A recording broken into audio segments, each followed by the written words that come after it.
Hey, welcome back, and we're talking about problematic passages. Today I want to talk about one that gets referenced all the time, Psalm 137. There's different types of psalms, if you're not aware. There's 150 psalms, but there's different types of psalms, and the one that usually kind of gets people a little up in arms are what are called the imprecatory psalms. An imprecation is a curse. And so these are psalms where the writer is asking God to take action and destroy his enemies. These are psalms, songs of deep grief, songs of deep pain, and songs of asking God to act. The language is very strong and it can create problems. So I want to go into Psalm 137 because I believe it's one of the most problematic. And so let me give you a little bit of the background. Once you understand the background, like everyone just focuses on the last verse, if you can understand the background and we walk through it together, it'll make sense. Psalm 137 is written during the Babylonian captivity. The people have just been deported from their land, and there is deep sadness and anger. They hate the Babylonians, and they want God to punish the Babylonians for destroying their temple, destroying the walls of Jerusalem, for carrying away the royal families, and for killing thousands of people. So the psalm opens and says this: by the rivers of Babylon, there we sat down. Yes, we wept when we remembered Zion. The Jews are sitting by the waters of Babylon, and the Jews were used to drinking this clean, pure water in Israel, and now they're drinking from the muddy, unsanitary waters of Babylon. There's one rabbi, Rabbi Yochanan, who says this: the unhealthy waters of Babylon killed more Jews than did all the soldiers of Nebuchadnezzar.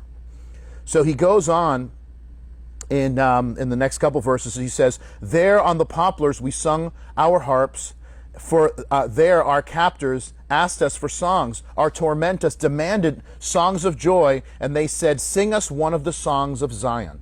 I want you to notice the mocking in the request. Hey, can you sing us a song about how great your God is now that you've been conquered and are under our thumb? And that's why what happens next, he says, how can we sing songs of the Lord while in a foreign land? If I forget you, Jerusalem, may my right hand forget its skill. May my tongue cling to the roof of my mouth. And if I don't remember you, if I don't remember Jerusalem, my highest joy.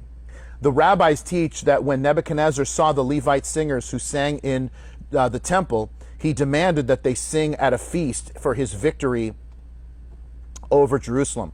And the singers hung up their instruments and broke their own fingers so that they couldn't play.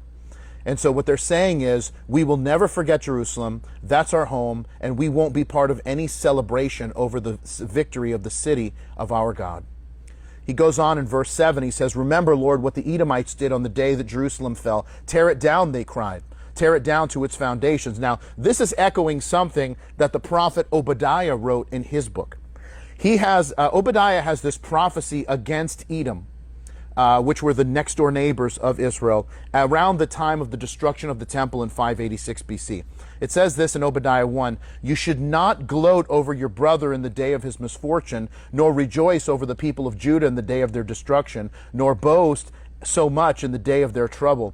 You should not march through the gates of my people in the day of their disaster, nor gloat over them in their calamity in the day of their disaster, nor seize their wealth in the day of their disaster. I hope you hear kind of the cadence and the rhythm of what's being spoken. Remember, the Edomites are the descendants of Esau, the twin brother of Jacob. So the descendants of Jacob are Jews, the descendants of Esau are Edomites, and so he's saying that you're brothers. Why are you doing this? So God in Obadiah is promising now to judge the Edomites for their actions with the Jews at the time of their captivity.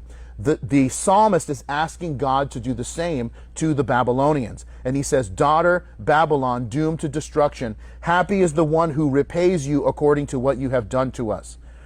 Why are they doomed to destruction? Because Isaiah prophesied it, that they would be doomed to destruction. You can read that in Isaiah 14, 22, and 23. So God has already spoken that he's going to destroy Babylon at some point. The psalmist is now asking God to do it soon. And then he says in verse 9, and this is the problematic verse, happy is the one who seizes your infants and dashes them against the rocks. Here's what you have to know. This is exactly what the Babylonians had done to the Hebrew babies when they entered the land and defeated God's people. the psalmist is saying that they would receive the same level of cruelty that they have inflicted on others. Now, this is a verse that atheists and people who don't understand the Bible love to show, like, look how violent the Bible is, as if this is some kind of command of God. It's not. It is the prayer of a person who is in deep anguish. His home has been taken, his life has been uprooted, his friends have been killed, and his children have been brutally murdered. I mean, is it too much to think that someone like that might want revenge? As followers of Jesus, we know to leave revenge to the Lord. But listen, when you are in the throes of emotion, you're praying all sorts of prayers. And so why would something like this even be in the Bible? Here's why. Because we need to know that this kind of prayer is acceptable to God. Not acting it out, but we need to know that we can be uncensored in our prayers and be real before God.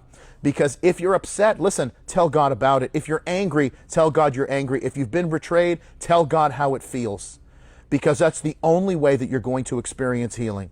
People love taking this verse out of context and then building their case. But listen, if we will carefully understand the context and why it's written, we will get an understanding of the text and know the heart of God better. Hope this has been helpful. Until next time, keep reading.